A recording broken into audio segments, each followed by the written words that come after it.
ಸಮೋಸಗಾಗಿ ರೈಲನ್ನೇ ನಿಲ್ಲಿಸಿದ ಲೋಕೋ pilot. Viral video ಬೆನ್ನಲ್ಲೇ ತನಿಖೆಗೆ ಆದೇಶ. ಇಂದೋರ್ ಮೌ ನಡುವೆ ಚಲಿಸುವ ಡೆಮೋ ರೈಲನ್ನು ಲೋಕೋ ಪೈಲಟ್ ಒಬ್ಬರು ಸಮೋಸ ಖರೀದಿಸಲು ಅನಧಿಕೃತವಾಗಿ ನಿಲ್ಲಿಸಿರುವ ವಿಡಿಯೋ ಸಾಮಾಜಿಕ ಜಾಲತಾಣಗಳಲ್ಲಿ ವೈರಲ್ ಆಗಿದೆ.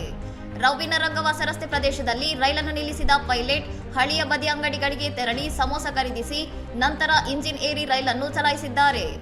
ಯಾವುದೇ ಸಿಗ್ನಲ್ ಅಥವಾ ಕಾರ್ಯಾಚರಣೆಯ ಅಗತ್ಯವಿಲ್ಲದಿದ್ದರೂ ವೈಯಕ್ತಿಕ ಕಾರಣಕ್ಕಾಗಿ ರೈಲನ್ನು ನಿಲ್ಲಿಸಿದ ಲೋಕೋ ಪೈಲಟ್ನ ಬೇಜವಾಬ್ದಾರಿ ವರ್ತನೆಗೆ ಸಾರ್ವಜನಿಕರು ಆಕ್ರೋಶ ವ್ಯಕ್ತಪಡಿಸಿದ್ದಾರೆ.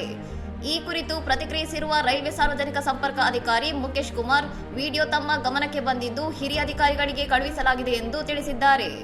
ರೈಲ್ವೆ ಆಡಳಿತವು ಈ ಘಟನೆಯ ಬಗ್ಗೆ ಗಂಭೀರವಾಗಿ ತನಿಖೆ ಆರಂಭಿಸಿದ್ದು, ಲೋಕೋ ಪೈಲಟ್ನ ತಪ್ಪು ಸಾಬೀತಾದರೆ ಕಠಿಣ ಕ್ರಮ ಕೈಗೊಳ್ಳುವುದಾಗಿ ಎಚ್ಚರಿಕೆ ನೀಡಿದೆ. ಇನ್ನಷ್ಟು ಸುದ್ದಿಗಳಿಗಾಗಿ ನೋಡ್ತಾ ಇರಿ ಸೌರಂ ಟಿವಿ.